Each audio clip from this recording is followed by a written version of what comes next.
Kami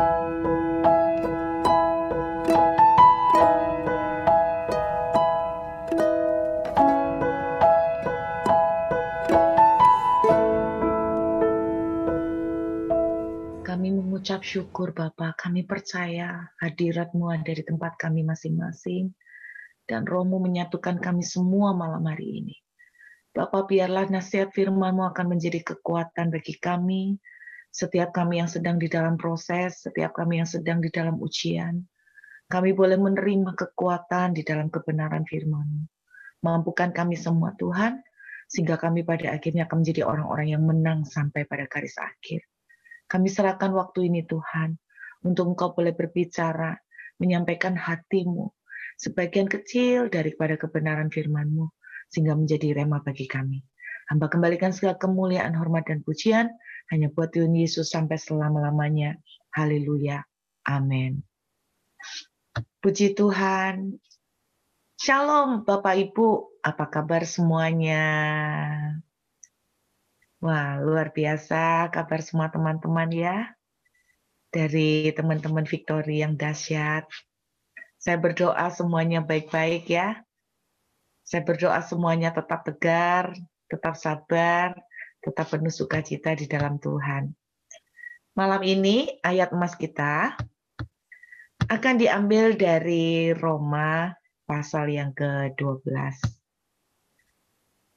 Roma pasal yang ke-12. Ayat yang ke-12. Nah, angka cantik ya saudara. Roma pasal 12 ayat yang ke-12. Sudah dapat? Ya, saya akan bacakan buat saudara ya. Bersukacitalah dalam pengharapan. Sabarlah dalam kesesakan dan bertekunlah dalam doa.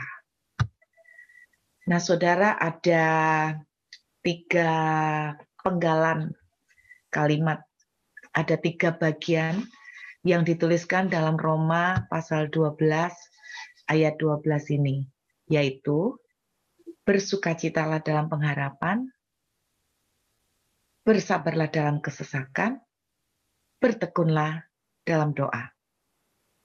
Saya akan membahas dari yang belakang dulu ya.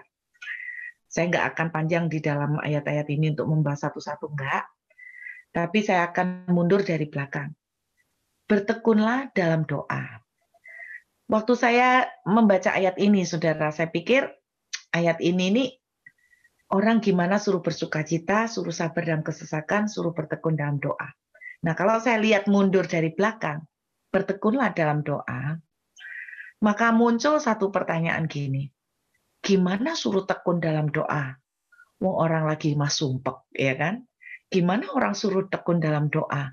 Orang lagi banyak susah, lagi banyak masalah, lagi banyak pikiran. Setuju nggak Bapak Ibu? Bukankah saudara dan saya seringkali nggak bisa berdoa justru karena kita terlalu banyak pikiran, kita sumpek, sehingga kita nggak bisa berdoa. Benar kan? Nah, terus kemudian saya menemukan begini, ternyata kita tuh baru bisa bertekun di dalam doa kalau kita bisa sabar dulu di dalam menghadapi kesesakan. Jadi, kita bisa tekun dalam doa. Orang yang bisa tekun dalam doa kalau dia bisa sabar di dalam tekanan dalam kesesakan. Terus saya mundur lagi. Gimana mau sabar di dalam kesesakan? Kalau kita bisa sabar dalam kesesakan, kuncinya yaitu kita bisa melihat pengharapan, sehingga ada sukacita. Nah, jadi kalau saya urut malah dari belakang. Gimana caranya kita bisa bertekun di dalam doa pada saat kita sedang susah? Kita tidak akan bisa bertekun dalam doa kalau nggak punya sabar di dalam penderitaan. Nah, gimana sabar dalam penderitaan? Menurut ayat ini, kita bisa sabar dalam penderitaan karena kita bisa melihat ada pengharapan. Jadi, di dalam penderitaan, kalau kita bisa melihat ada pengharapan, kita bisa kuat. Nah, kalau kita bisa sabar dan kuat karena kita melihat pengharapan, maka kita bisa berdoa. Kan gitu ya Bapak Ibu. Jadi mundurnya seperti itu ya. Nah, persoalannya, nah tema kita malam ini adalah disuruh sabar dalam penderitaan. Orang tinggal bilang gini, ya enak aja Bu tinggal ngomong. Oh enggak, bukan yang jalanin kan gitu ya. Yang ngomong memang enak Bapak Ibu, karena lidah tak bertulang. Yang gimana? Orang kok disuruh sabar di dalam penderitaan. Emang situ mau di dalam penderitaan suruh sabar? Saya cuma menangkap gini, pertanyaan saya tuh gini, gimana sih orang itu ya bisa sabar dalam penderitaan? Salah satu kuncinya menurut saya, karena dia bisa melihat pengharapan. Nah, mungkin saya mau cerita sedikit pada Bapak Ibu, supaya jelas, supaya gampang. Nah, Bapak Ibu banyak yang tahu ya, saya sudah 1 tahun, April, Mei, Juni, 1 tahun 3 bulan ini ada di Perth, Australia. Ya, Bapak Ibu pasti sudah tahu semua. Dan terus terang, salah satu pengharapan saya, keinginan saya adalah supaya border itu, perbatasan itu bisa segera buka dan bebas sampai gampang kayak dulu, bisa traveling dengan gampang seperti dulu COVID ini selesai. Itu doa saya. Bukan berarti saya nggak bisa pulang ke Indonesia. Saya bisa pulang ke Indonesia, tapi saya nggak bisa balik ke Australia lagi. Sedangkan anak-anak lagi sekolah. Jadi pada waktu menunggu demi menunggu, kadang-kadang itu gimana ya Bapak Ibu, yang namanya iman itu up and down sampai akhirnya saya tuh pasrah. Karena saya mendengar berita katanya nanti pertengahan tahun buka. Ternyata pertengahan tahun nggak buka. Nanti akhir tahun 2020 buka. Ternyata nggak buka juga. Akhir tahun 2020 dapat berita, oh nanti awal tahun 2021, enggak juga. Awal 2021 katanya pertengahan tahun 2021. Pertengahan tahun ini sudah pertengahan tahun, beritanya bukan akhir tahun, beritanya border akan dibuka pertengahan tahun depan, 2022. Bahkan yang serem lagi ada yang bilang, oh benar-benar baru buka termasuk untuk Indonesia karena Indonesia itu masuk daftar istimewa. Jadi bukanya untuk Indonesia 2024. Waktu saya dengar kata 2024 rasanya mau pingsan saudara. Wah 2024 sih suwe nih. Itu yang saya rasakan Bapak Ibu yang namanya penantian ya. Penantian tuh nggak apa istilahnya nggak jelas sampai kapan Tuhan itu suruh kita nunggu. Tapi beberapa waktu yang lalu saya tuh belajar sesuatu. Saya tuh ngomong gini sama Tuhan. Tuhan, kenapa sih Tuhan kok dalam tanda kutip kesannya kayak molor-molorin? Kenapa sih? Kan bagi Tuhan itu enggak sulit. Tuhan loh mau menolong itu segampang membalikkan telapak tangan. Tapi kok rasanya ditunda-tunda, diolor-olor, dimundur-mundurin. Capek loh Tuhan, capek batin, capek hatinya, semuanya capek. Kemudian saya mendapatkan satu pelajaran dari sebuah cerita di Alkitab. Yuk Bapak Ibu, kita lihat kitab Keluaran. Ya, Keluaran pasal yang ke-14. Tema kita malam ini, sabar dalam penderitaan. Gimana sih? Enak aja ya tinggal ngomong suruh sabar. Kalau enggak jalanin tuh memang gampang, tinggal ngomong. Tapi orang dalam penderitaan tuh kok bisa sabar tuh ya apa caranya? Nah, saya cuma pengen berbagi tips. Mudah-mudahan tips ini bisa membuat kita semakin lebih kuat. Kita lihat Keluaran pasal yang kita lihat dulu ayat yang pasal 13. Keluaran pasal 13. Ayat yang ke-17. Setelah Firaun membiarkan bangsa itu pergi, Allah tidak menuntun mereka melalui jalan ke negeri orang Filistin. Walaupun jalan ini yang paling dekat. Sebab firman Allah, jangan-jangan bangsa itu menyesal apabila mereka menghadapi peperangan, sehingga mereka kembali ke Mesir. Sebentar ya, Franz, saya bisa sharing screen ya? Boleh ya? Mudah-mudahan bisa. Saya ini ya lumayan gaptek. Oke.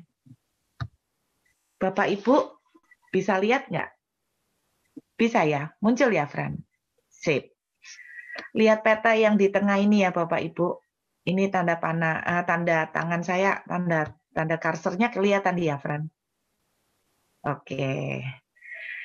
Perhatikan, ini rute perjalanan bangsa Israel keluar dari Mesir ya.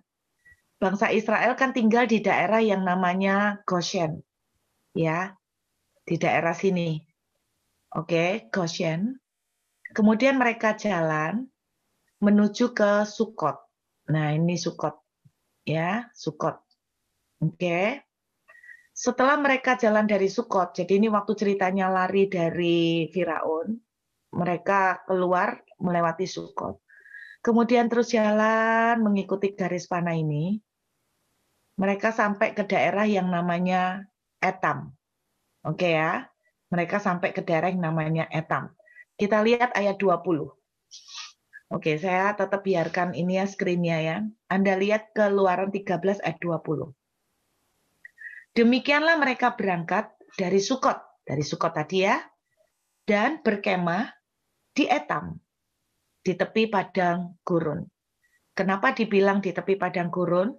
Karena depannya Etam ini sudah padang gurun semuanya, dan kira-kira jarak, jadi mereka kalau diteruskan terus ke sini, ini sudah sampai tanah Kanaan, Bapak Ibu. Sudah sampai Kanaan. Jadi kalau mereka sebetulnya dari sini, dari Sukot, nah Tuhan kan bilang dari Sukot, kalau kencang, lurus terus ini, mereka bisa sampai ke Kanaan itu sekitar beberapa bulan, sekitar 2-3 bulan. Dari Sukot menuju ke, lewat padang gurun ini menuju ke daerahnya orang Filistin. Tapi Anda lihat jalurnya mereka. Mereka dari Sukot, nah ini kan dipimpin Tuhan, diputar sedikit ke Etam. Ke Etam ini aja sudah muter, sebetulnya enggak perlu turun ke sini, langsung kenceng gini udah bisa. Tapi sama Tuhan diputar dikit rutenya. Kemudian kita lihat lagi ya. Lalu di ayat Kejadian 14, kita lihat Kejadian 14, ayat 1. Berfirmanlah Tuhan kepada Musa, katakanlah kepada orang Israel, supaya mereka balik kembali dan berkemah di depan Pihahirot antara Migdol dan laut. Tepat di depan Baal Zephon, berkemahlah kamu di tepi laut. Kenapa mereka dibilang baliklah kembali? Baliknya itu bukan ke sini, tapi ini secara peta agak turun. Tapi kenapa dibilang balik kembali? Karena sebetulnya semakin menjauh. Harusnya kan ke daerah Kanaan ke atas sini, saudara. Jadi dari Sukot lurus rada ke atas gini udah sampai 2 bulan. Tapi sama Tuhan lihat diputar sedikit, ya enggak sedikit ya, diputarnya lumayan, terus turun, ini namanya Pihahirot. Oke, ini namanya Pihahirot. Kemudian disinilah mereka terjebak. Terjebak kenapa? Karena kemudian Alkitab menceritakan Firaun dan tentaranya mengejar, lalu mereka berhadapan di depan adalah Laut Merah. Disinilah mereka terjebak. Kemudian Tuhan membuat keajaiban, sehingga Laut Merah itu terbelah, dan mereka bisa menyeberang. Tapi dari sini, Tuhan tidak membawa mereka naik. Enggak. Kalau peta ini diteruskan, Anda akan lihat Tuhan bawanya mereka ke sini. Turun. Tambah menjauh, Bu. Iya, tambah menjauh. Tetapi walaupun tambah menjauh, itu akan bisa sampai ke daerah Kanaan itu hanya beberapa bulan. Sekitar 8 bulan, Bapak Ibu. Jadi enggak sampai 40 tahun. Jadi walaupun sedikit muter, tapi sebetulnya 8 bulan, tidak sampai 40 tahun. Jadi intinya itu gini, walaupun Tuhan itu membawa mereka muter, tapi Tuhan itu membawa muter tuh nggak keterlaluan gitu loh. Bukan sampai 40 tahun. Jadi yang bikin 40 tahun itu bukan Tuhan, tapi karena bangsa Israel sendiri. Nah, yang malam ini saya ingin sharing pada Bapak Ibu, kenapa alasan kita itu harus belajar sabar di dalam proses. Belajar sabar ketika belum melihat kehidupan kita dipulihkan. Belajar sabar ketika melihat jawaban doa itu belum terjadi. Kenapa? Karena saya tuh dibukain Tuhan mengenai peta ini ya. Secara kasat mata kita jelas melihat bahwa mereka itu sepertinya nggak langsung menyeberang ke atas, tapi dibawa muter sedikit. Tapi walaupun muter, sedikitnya itu selisih beberapa bulan. Dengarkan baik-baik. Kadang-kadang Tuhan memang mengizinkan kita dibawa muter atau tertunda. Tapi dengarkan, Tuhan tidak pernah membawa kita tuh sampai diizinkan tertunda itu dalam bahasa Inggrisnya tuh kebajut, itu nggak ada. Artinya tuh sampai kebangetan tuh nggak ada. Amin saudara, itu bahasa Inggrisnya ya.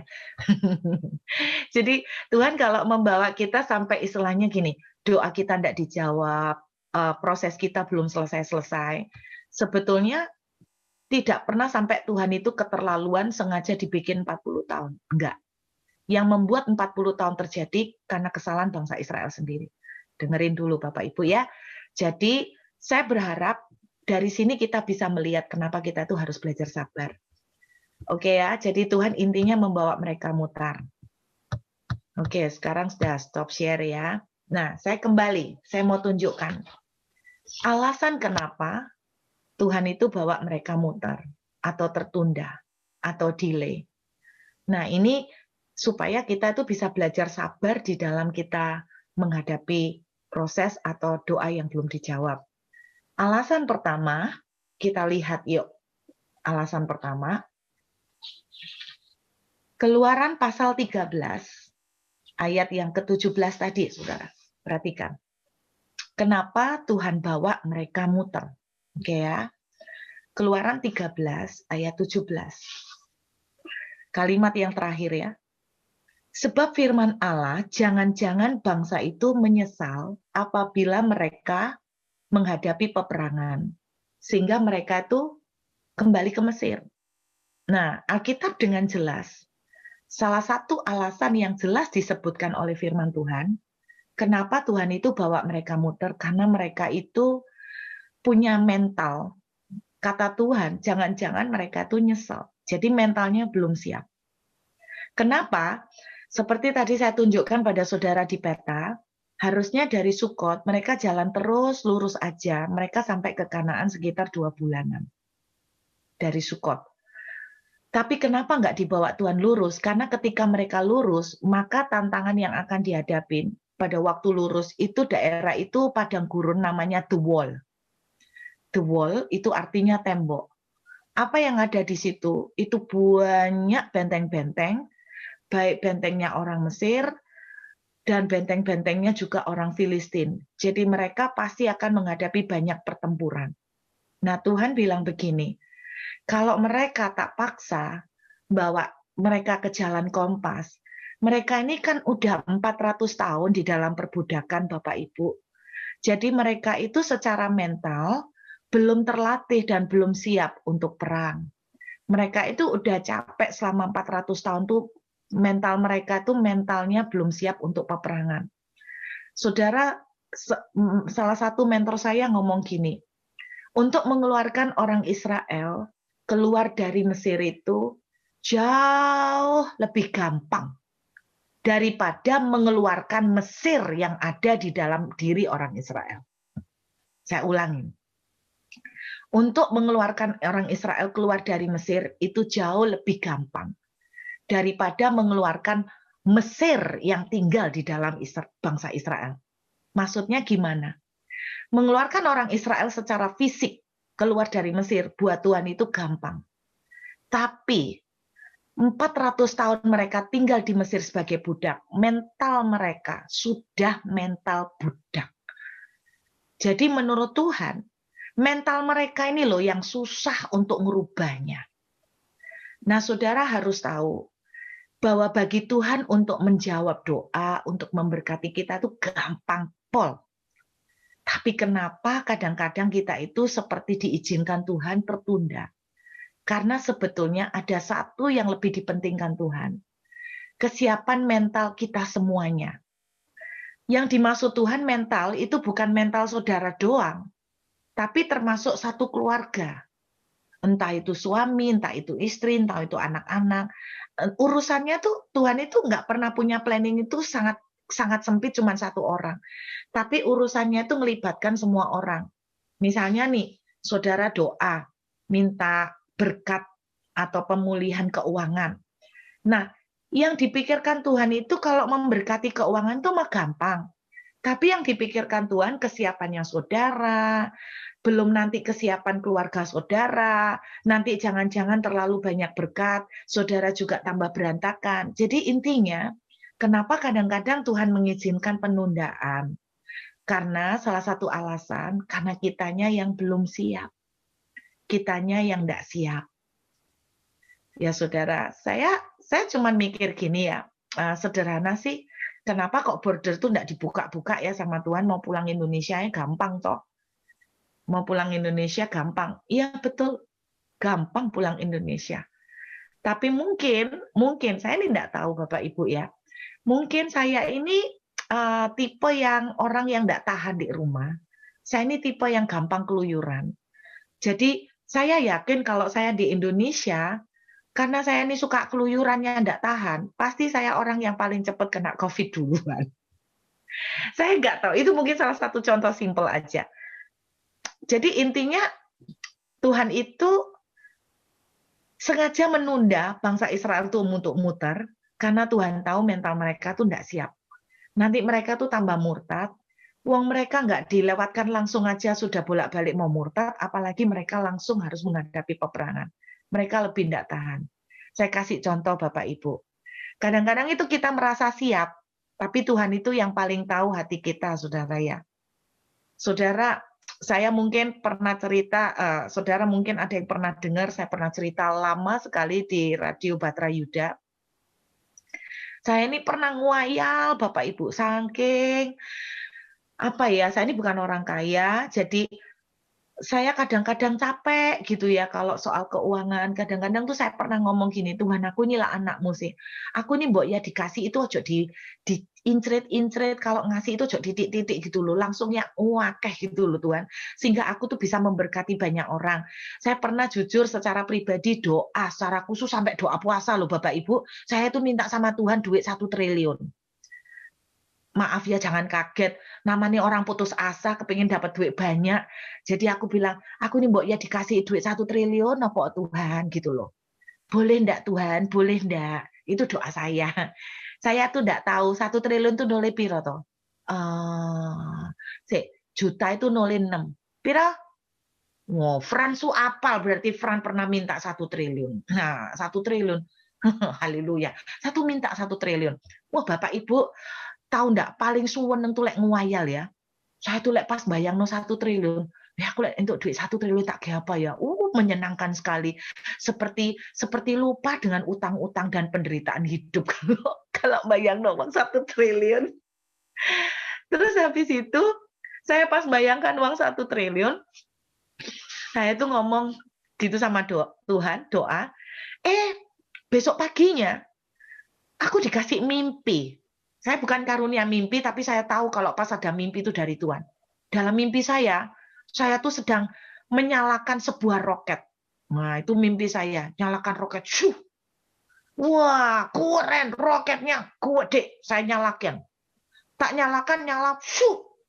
Ternyata terbang ke atas cuman sekian meter tok. Habis itu roketnya iso balik jatuh gini.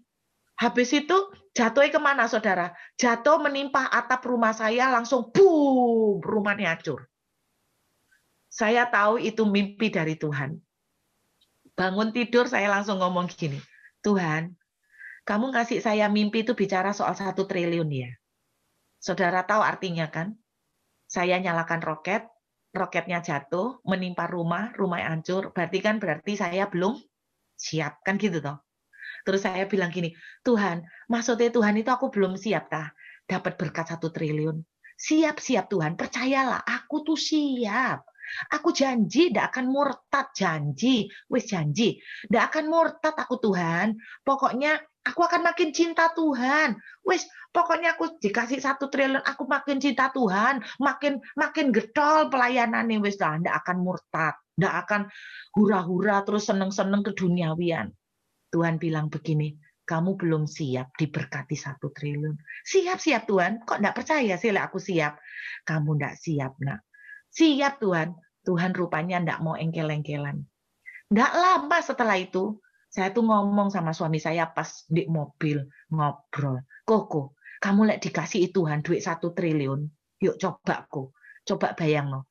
Lek kita tuh dikasih duit 1 triliun sama Tuhan, diberkati moro-moro ada orang ngasih berkat 1 triliun. Kalau Koko dipakai buat apa? Jawaban suami saya gini, oleh aku, iya. Oleh aku ya tak pakai 1, tak beli no rumah buat mamaku, tak beli no sing gede, terus tak siap no genduk pembantu, bila perlu 5. 1 nih buat nganu rumah, 1 nih buat ngurus makanan, 1 nih buat ngurus apa, pokoknya mamaku tak enak no. Loh mama lu lah punya rumah. Ya enggak apa-apa kan rumahnya itu enggak keramut. Tak beli no rumah lagi. Lah itu kan rumah dari papa. Aku mau beli no rumah buat mamaku. Terus habis itu aku mau nolong dulur-dulure mama. Karena dulur-dulure mama susah semua. Saudara-saudara mama.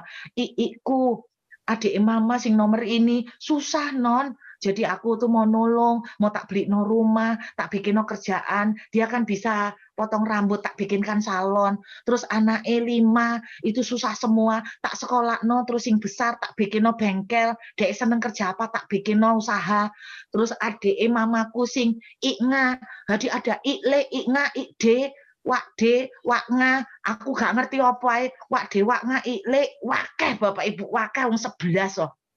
Terus habis itu nanti wakde tak giniin, kude tak giniin, kunga, nanti kunga itu tak beli no. Dek kan seneng toko apa itu bahan-bahan pertanian tak bikin no usaha kayak gitu. Saudara tahu, habis suami saya ngomong gitu langsung saya itu emosi. Saya bilang gini, loh kok belum keluarga lu kabeh sing mbok tolong. Kok kabeh? Lah 1 triliun ya entek kalau dibuat keluargamu semua. Piro orang 11 semua dituruti. Ya habis 1 triliun kok ya apa sih? Lah mbok pikir yang susah cuman keluarga Koko tok. Keluargaku ya banyak sing susah. Lah masuk keluargaku ndak ditolong. Keluarga Koko semua. Habislah 1 triliun. Saya tuh bisa marah loh Bapak Ibu naik mobil. Suami saya ngomong gini, ya kalau habis ya ngayal lagi. Wong ngayal kok kan cuma bayang no. Kalau habis ya bayang no lagi 1 triliun lagi yang lain. Saya akhirnya ketawa ngakak. Saya baru sadar Bapak Ibu, ya ampun, duit 1 triliun belum dikasih sudah rame sama suami. Baru ngayal, baru bayangkan sudah rame sama suami. Dari situ saya sadar Bapak Ibu, iya ya, saya ini ternyata belum siap dikasih berkat segitu. Kita ini kadang-kadang enggak tahu kita itu belum siap. Nah, jadi saya mau ngomong sama Bapak Ibu, percayalah kalau Tuhan izinkan penundaan, karena kita ada sesuatu yang belum ready. Mental kita yang belum matang. Mungkin mental kita seperti orang Israel, sudah keluar dari Mesir, tapi mentalnya masih mental budak. Jadi pengaruh sekali. Mental atau hati kita itu pengaruh dengan penundaan. Makin hati kita tidak benar, makin hati kita sering komplain, itu juga makin sering membuat penundaan terjadi. Nah, tapi bukan ini alasan utama yang saya ingin sharing, kenapa kita perlu sabar dalam penderitaan. Alasan yang kedua ini yang saya mau ceritakan pada Bapak Ibu. Anda buka Keluaran pasal 14, ayat yang ke-13. Ini salah satu alasan yang saya temukan yang luar biasa. Kenapa sih Tuhan itu bawa mereka muter? Nggak langsung dari Sukot menuju ke Kanaan. Kenapa dari Sukot ke Etam aja sudah rada mundur, ditambah lagi ke Pihahirot, lebih turun lagi. Kenapa? Inilah salah satu alasan utama Tuhan. Tetapi berkatalah Musa kepada bangsa itu, janganlah takut, berdirilah tetap, dan lihatlah, keselamatan yang dari Tuhan yang akan diberikannya hari ini kepadamu. Sebab orang Mesir yang kamu lihat hari ini tidak akan kamu lihat lagi untuk selama-lamanya. Bapak Ibu dengarkan baik-baik. Alasan utama kenapa Tuhan bawa mereka mundur. Karena supaya mereka terhimpit di depan Laut Merah, Laut Tebrau. Kenapa Tuhan membawa mereka kepepet di depan laut, di belakang tentara Firaun? Memang Tuhan mau menyatakan kemuliaan. Tapi perhatikan kalimatnya. Musuh yang kamu lihat hari ini, orang Mesir yang kamu lihat hari ini, tidak akan kamu lihat lagi untuk selama-lamanya. Saya kasih tahu buat saudara. Musuh terbesar dan sangat powerful buat orang Israel dan buat bangsa-bangsa pada zaman itu adalah orang Mesir. Kalau saudara lihat kenapa Abraham pas susah larinya ke Mesir, Ishak pas susah larinya ke Mesir. Bapak Ibu, Mesir pada waktu itu adalah negara superpower. Musuh terbesar, baik secara militer maupun secara ekonomi, dalam segala hal, Mesir itu merupakan negara superpower pada waktu itu. Nah, Alkitab menuliskan, Tuhan mengizinkan mereka tertunda. Karena itu tujuannya, supaya musuh terbesar mereka dihabiskan untuk selama-lamanya. Kalau Bapak Ibu lihat perjalanan mereka setelah itu, musuh yang mereka hadapin sebetulnya jauh lebih kecil daripada Mesir. Bangsa Filistin, bangsa Amon, bangsa Moab, itu semua musuh-musuhnya orang Israel, itu kecil-kecil. Orang Yebus, semuanya itu jauh lebih kecil. Tetapi bangsa yang paling ditakutin bangsa-bangsa pada zaman itu, baik secara militer, politik, ekonomi, dan semuanya dia adalah sangat berkuasa, yaitu Mesir. Kenapa Tuhan izinkan mereka muter? Sederhana, karena mereka ditolong Tuhan. Supaya apa? Musuh terbesar mereka dihabiskan. Yang saya mau simpulkan adalah begini. Bapak Ibu dengarkan. Kita itu pasti tidak ngerti. Kenapa Tuhan itu tidak jawab-jawab. Kita itu pasti tidak bisa mengerti kenapa Tuhan itu tidak menolong penderitaan kita untuk segera selesai. Tapi satu yang saya belajar, sekalipun kita tidak mengerti, dengarkan baik-baik.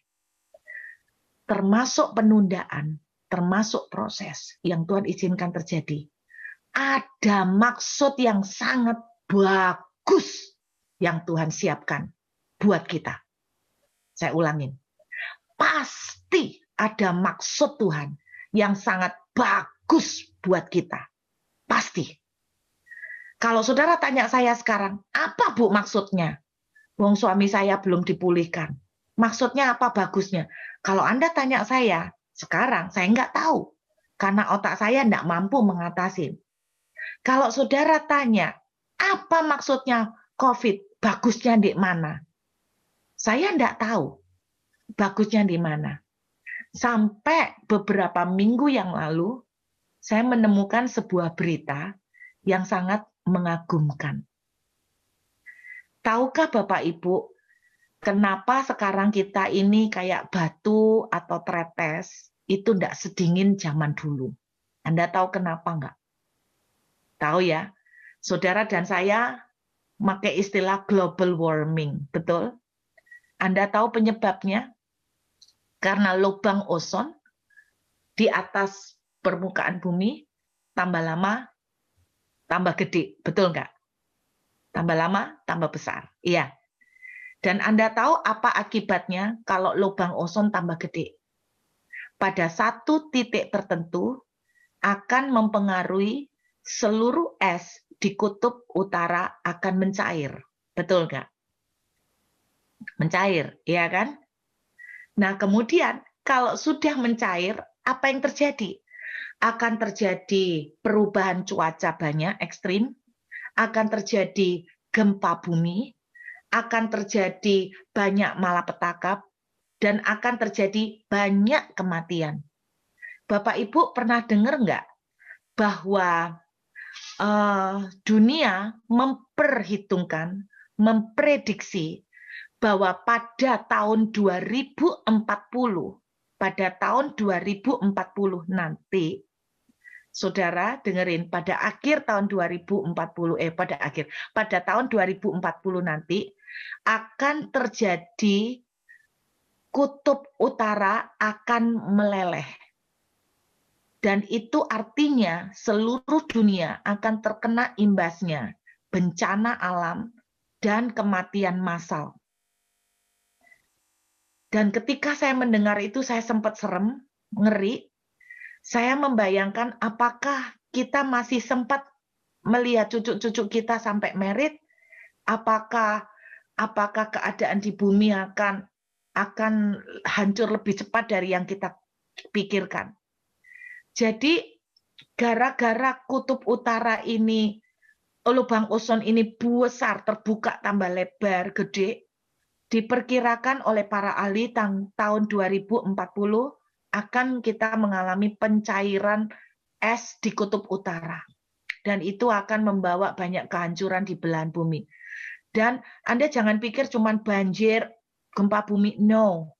Akan ada daerah-daerah yang juga tenggelam. Ada daerah-daerah yang tenggelam, Bapak Ibu. Itu yang diperkirakan tahun 2040. Mungkin Bapak Ibu nggak pernah mengikuti berita. Tetapi saya kaget beberapa minggu yang lalu. Anda tahu nggak kenapa terjadi lubang ozon itu gede? Ya jelas, karena banyak polusi. Betul kan, Bapak Ibu? Pemakaian karbon dioksida dan sebagainya. Tahukah Anda, sejak terjadi COVID, selama 1 tahun ini, sebuah keanehan muncul tiba-tiba terjadi. Lubang yang terbesar yang ada di ozon, yaitu di kutub utara, seluas 1 juta kilometer persegi, nutup. Lubang itu nutup, Bapak Ibu. Tahukah Anda, kalau lubang ozon itu tertutup, apa akibatnya? Maka apa yang diperkirakan terjadi tahun 2040 akan tertunda. Betul kan? Kita kan tidak menginginkan itu menimpa anak cucu kita. Betul kan, saudara? Tertunda sampai kapan, Bu Ruth? Tertundanya itu bukan 1-2 tahun. Tertundanya bisa puluhan tahun, Bapak Ibu. Dengarkan. Bukankah Anda sudah membaca cerita bahwa gara-gara COVID di Venesia malah jadi indah tanpa ada polusi, kira-kira seperti itu. Sungainya jadi bersih dan sebagainya. Bapak Ibu, kadang-kadang kita tuh melihat kenapa ya Tuhan itu kok jahat membiarkan COVID terjadi. Tapi sisi yang lain, kita juga melihat Bapak Ibu bahwa ternyata dari hal yang kelihatan buruk ini, Tuhan itu punya maksud yang bagus sekali, yaitu apa? Menjaga dan mempertahankan kelangsungan anak cucu kita. Loh Bu, ya kenapa untuk gitu Tuhan tidak langsung aja, mbok ya Tuhan disuruh langsung aja tutup lubang ozon. Itulah sakarepe Bapak dhewe ya kan.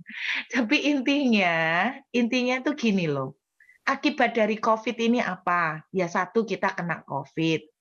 Nah, kalau kita kena COVID, intinya kan gini, Tuhan itu yang ngomong, mbok yo nurut toh gitu loh. Kamu mbok yo jaga oh.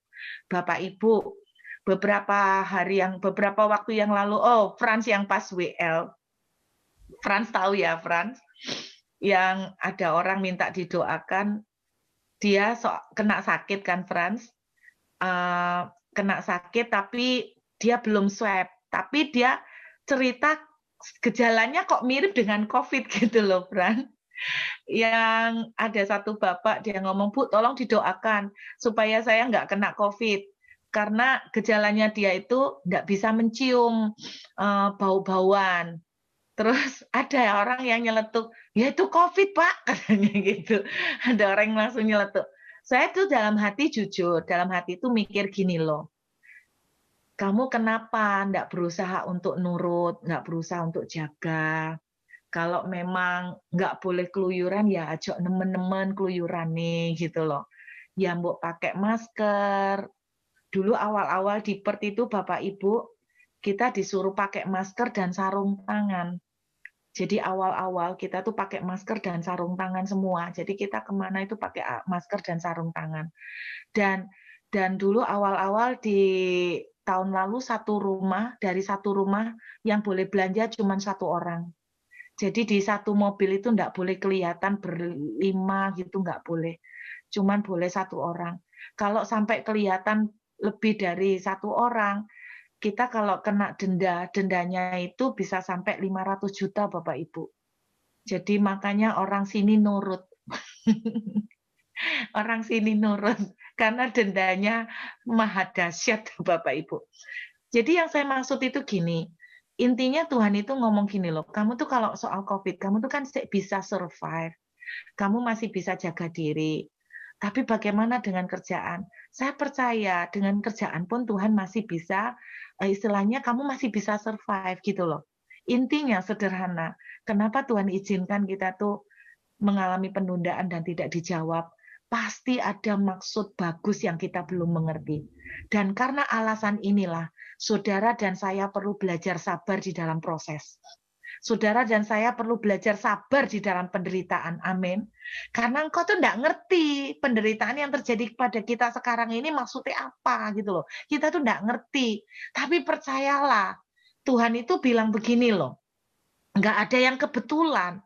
Buat orang yang bukan anak Tuhan, itu lain ceritanya. Tapi saudara dan saya ini anaknya.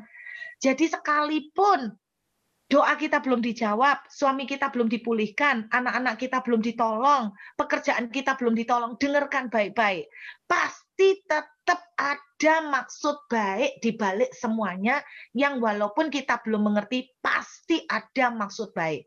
Maksud baik itu untuk siapa? Ya untuk kita, ya untuk suami kita, ya untuk anak-anak kita. Jadi bukan untuk satu orang, untuk seluruh Tuhan. Tuhan tuh kalau bikin planning itu menyeluruh, saudara. Makanya Bapak Ibu dengarkan baik-baik. Salah satu alasan kenapa kita perlu bersabar di dalam penderitaan cuma sederhana. Karena pasti ada maksud baik. Pasti. Walaupun saudara dan saya tidak mengerti.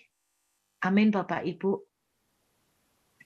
Saya selama 1 tahun di Australia itu mengalami banyak cerita-cerita yang luar biasa.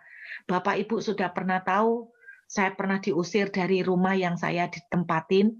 Saya dipinjemin orang rumah, awalnya dibilangin bahwa burut boleh pakai sampai kapanpun. Ternyata bukan sampai kapanpun, 2 bulan kemudian saya disuruh keluar. Anda bayangkan saya bawa barang banyak disuruh keluar. Kadang-kadang saya waktu itu mempertanyakan kenapa Tuhan. Tuhan kok jahat, kayak saya ini butuh rumah, seakan-akan dikasih mujizat.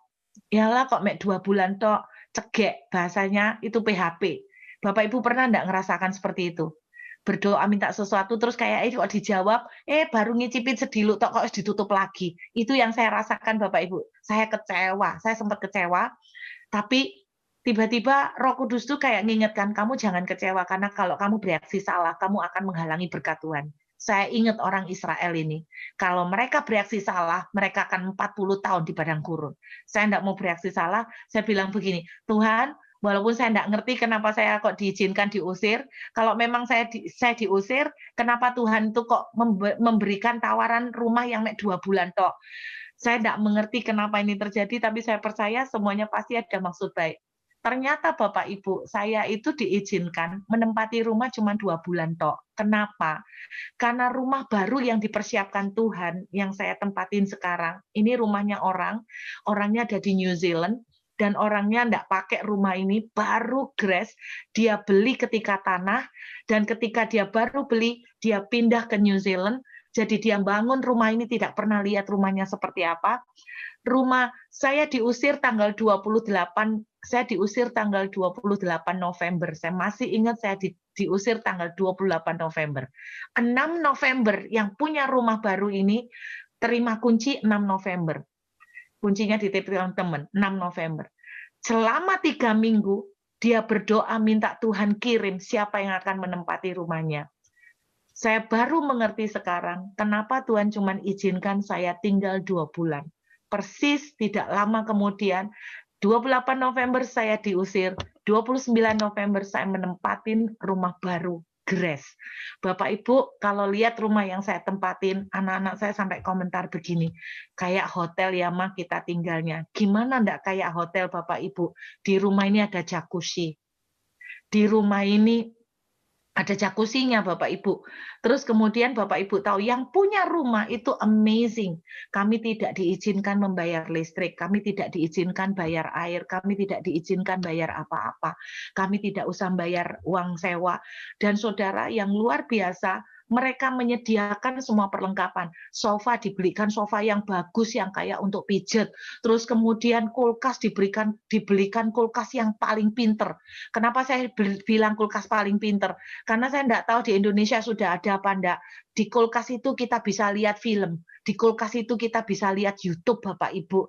Jadi itu kulkas pinter menurut saya. Terus kemudian kita dikasih dibeliin televisi. Saya tuh sampai ngomong gini, kamu tuh ngapain beli ini, mau kamu belum balik ke sini. Enggak apa-apa, sekalian kita harus memberikan yang terbaik. Saudara tahu, mereka membelikan kami cuman untuk menyenangkan kami. Televisi, Anda tahu ini televisi terbesar yang pernah saya lihat, yaitu besarnya 100 inch. Pernah lihat televisi 100 inch? Saudara, saya di rumah punya televisi 100 inch. Sebetulnya enak Zoom pakai televisi. Jadi jerawat-jerawat kelihatan semua. Kalau Zoom pakai televisi 100 inch, Bapak Ibu, gede banget. 100 inch sudah kayak bioskop, Saudara. Jadi kami di rumah kalau nonton TV, wih kayak di bioskop, kayak di teater beneran. Saudara, kadang-kadang kita tuh nggak ngerti kenapa gini loh, kenapa Tuhan nggak langsung aja waktu itu kasih saya tempat tinggal yang baru ini. Kenapa Tuhan kasih yang 2 bulan dulu? Saudara, saya baru ngerti karena yang waktu 2 bulan, jujur, waktu 2 bulan itu karena saya ngotot sama Tuhan. Saya tuh bilang begini, Tuhan, aku tuh kasih ono mujizat. Le aku ndak dikasih mujizat untuk pindah rumah, aku bisa gila. Kalau aku ndak dikasih mujizat, kalau Tuhan ndak tolong aku untuk keluar segera, untuk pindah rumah, aku bisa stres, aku bisa edan. Jadi rupanya saya tuh maksa sama Tuhan. Akhirnya Tuhan mengabulkan paksaan saya. Saya dipinjemin rumah itu, tapi cuma 2 bulan. Coba saya ndak maksa, mungkin lain ceritanya. Jadi intinya saudara, ketika saya maksa, dikasih, tapi cuma 2 bulan. Nggak enak loh diusir. Diusir tuh tetap nggak enak Bapak Ibu. Jadi itu loh yang saya belajar. Maka ya, kita tuh kepengen, kayak saya tuh kepengen waktu itu pindah rumah. Ojo maksa gitu loh. Ojo maksa ngoyo. Tuhan nek sampai kamu nggak ngasih mujizat. Aku iso gila beneran iso dan iso stres loh Tuhan. Aku tuh sampai bilang gitu loh. Itu akibatnya Tuhan sayang, untungnya Tuhan tuh sayang. Ya aku ya dituruti. 2 bulan tok diusir. Dengarkan baik-baik Bapak Ibu. Jadi percayalah, Tuhan itu akan bikin Anda bisa menyeberang Laut Merah. Amin. Tuhan akan bisa membuat Anda menyeberang dan menjadi pemenang. Tapi kalau belum terjadi dan Tuhan izinkan, Anda harus muter. Dengarkan, belajarlah untuk bersabar. Kenapa? Salah satu alasan perlu bersabar dalam penderitaan, satu, karena pasti ada sesuatu yang bagus yang Bapak Ibu tidak ngerti. Dan Anda tidak sabar, kita bisa kehilangan itu. Saya bersyukur, saya itu tidak sabar waktu itu, ke susu pindah. Untung Tuhan masih kasih kesempatan kedua. Tapi belum tentu semua bisa terjadi seperti itu. Dengarkan baik-baik. Sabar, karena Anda tidak akan pernah tahu maksud bagus yang Tuhan sediakan. Amin. Jadi saya berdoa yang doanya belum dijawab, tetap sabar. Amin Bapak Ibu. Kenapa kita mesti sabar? Sudahlah, percaya ada satu yang bagus yang disiapkan Tuhan, yang kita tuh tidak ngerti. Nanti Anda ngotot, Anda ngoyo, marah sama Tuhan, protes sama Tuhan, kesusu kayak saya, ya bisa. Tapi Anda juga harus menghadapi benjot-benjot. Wis ta, sabar, diikutin aja prosesnya. Kenapa harus bersabar dalam penderitaan? Karena pasti ada yang bagus yang Tuhan siapin. Pasti. COVID, kita belajar untuk sabar menikmati adanya COVID selama 1 tahun. Mau enggak mau karena dipaksa. Tapi kita melihat akibat dari COVID, salah satunya alam kita tertolong, Bapak Ibu. Dan saya percaya kalau ada akibat COVID mengimbas ke ekonomi saudara, percayalah, belajar sabar. Sabar termasuk di dalam kekurangan keuangan. Sabar. Kenapa sabar? Anda kurang duit itu loh, pasti ada maksud Tuhan. Siapa tahu Anda biar nondak diong-diongan. Siapa tahu Anda biar sama suami makin mesra, sembahyang bareng gandengan tangan podon dredeki karena kekurangan duit. Kan gitu kira-kira. Jadi Anda harus dan saya belajar sabar di dalam proses. Amin saudara. Saya berdoa biar ini bisa menjadi satu alasan aja yang kuat. Kenapa kita mesti sabar. Ya, saya yakin pasti. Saya enggak tahu kenapa sampai hari ini saya belum bisa border itu dibuka. Pasti ada sesuatu yang bagus yang Tuhan siapin buat saya. Udah tak nikmati aja. Dinikmati aja. Di Australia sudah dinikmati. Jadi orang bule ya dinikmatin. Enggak seneng sepi kangen PTC ya udah dinikmatin. Karena di sini mall tutup jam 5 ya udah dinikmatin. Kalau mall tutup jam 5 ya pulang terus lihat TV 100 inch ya sudah dinikmatin. Pasti ada maksud baik Tuhan. Apa Bu Ruth maksud baiknya? Nanti kalau sudah tahu tak ceritain Bapak Ibu. Pasti tak ceritain. Saya yakin ada maksud baik. Jadi sabar dikit ya. Kalau Anda doa ini belum dijawab. Amin. Kalau doa minta tolong pekerjaan belum ditolong-tolong, sabar wis sabar. Lakoni itu menang carry bahasanya orang Jawa. Pemenangnya tuh terakhir-terakhir dan terakhirnya tuh gepuknya besar. Amin. Mukulnya langsung besar. Orang Israel tidak melihat lagi musuh terbesar mereka untuk selama-lamanya. Pukulannya besar. Yuk kita sembahyang. Bapak, aku memberkati keluarga hamba-Mu, aku memberkati seluruh keluarga besar PD Victory. Biarlah mereka semakin mengasihi Tuhan, makin diberkati Tuhan, makin memuliakan nama Tuhan. Terima kasih Bapak. Segala kemuliaan, hormat, pujian hanya buat Tuhan sampai selama-lamanya. Dalam nama Yesus. Amin.